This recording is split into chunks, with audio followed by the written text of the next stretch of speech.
My name is Eric Lee Brown. I am the president of Reverse Financial Dilemmas, a cutting edge, non traditional financial planning company that works for you.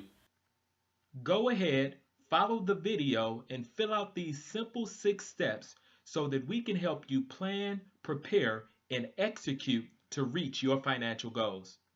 We start by entering in the basic family information. You can click on the client card to enter the client's date of birth, the planning horizon, which is the age the client expects to live to, and the residence state.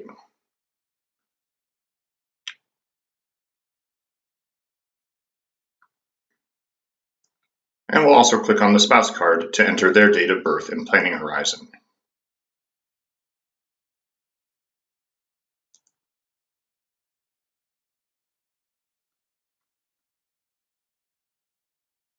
You can click on the Add Participant button to add additional cards to this screen.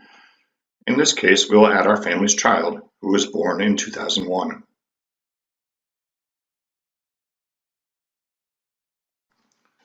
We'll now get into entering the client's financial data. We'll click on the salary card to input Test's salary of $100,000, which he expects to grow by 1.5% per year. We'll also enter spouse's salary of $65,000 and leave that growing at 3%. We'll click on the Social Security card. Test has indicated that he intends to start taking Social Security upon his retirement at 65, so we'll leave that as the starting age. From a Social Security statement, we also know the current projected benefit at full retirement, so we'll enter that as well. Similarly, we will input that spouse intends to take benefits upon retirement at 63 and her full retirement benefit. You can also add income cards to reflect additional income sources.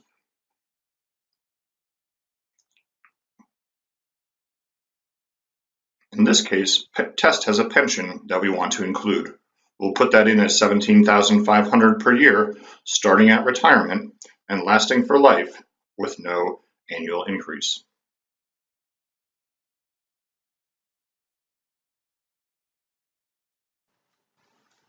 The next step is to indicate savings, the contributions they are making to various accounts. We'll click on the 401k card here to illustrate Test's 5% contribution to the 401k and to reflect no employer matching.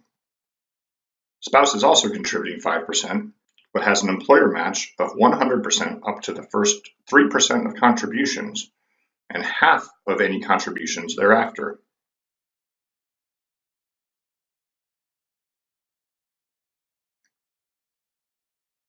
We're also going to reflect that both Test and spouse are maxing out their contributions to an IRA by adding IRA savings cards and selecting the max option.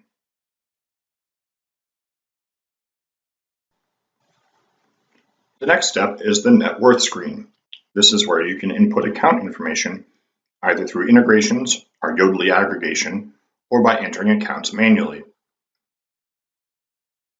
You can specify the account type from a number of different options. You can also either enter the detailed holdings information, tickers and shares, or you can enter the value by asset class, including a broad equity bond breakdown as we're going to do here. We're going to input $150,000 of equities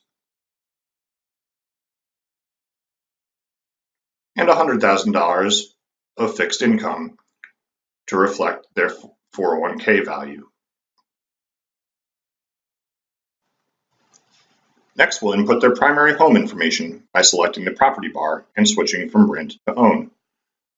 We'll update the purchase price, current value, the annual appreciation, and their property tax and insurance information. So you can see all the property information here in one place. Next, we'll add the mortgage associated with the property by entering a loan account. You can input all the information associated with the loan, including the original amount, the interest rate, the year of origin,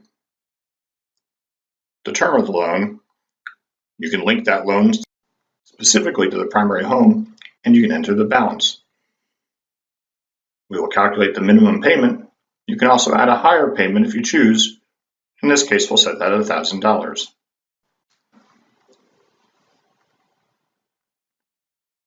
You can also enter insurance information.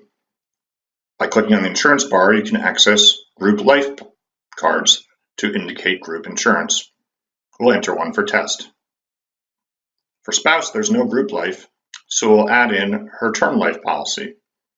You can input the relevant information, including the death benefit, the owner, the annual premium, and when the premium and policy end.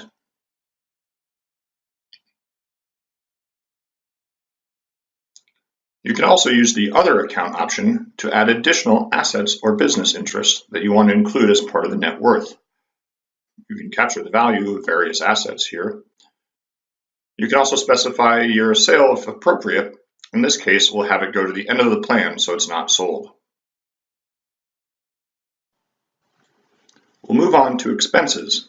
In the pre-retirement living expense, you can add in any remaining expenses above and beyond what's already been input. So this number should not include items like the mortgage payment or insurance premiums that you input on the net worth screen. You can also add in additional expenses. In this case, our family is planning home improvements in 2018 and 2019, so we'll input $1,000 per month and set the dates accordingly.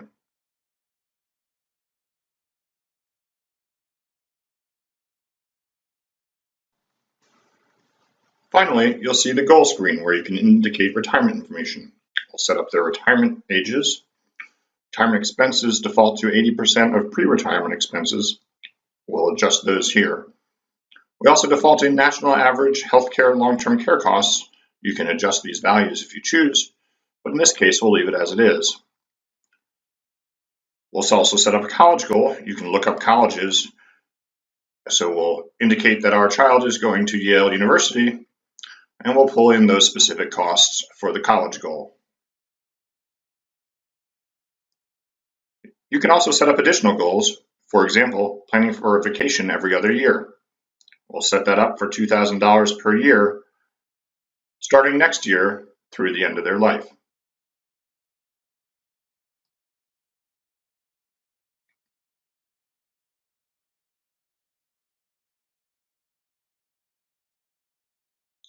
Our clients are also planning on retiring to Florida, so we'll set that up as a relocation goal.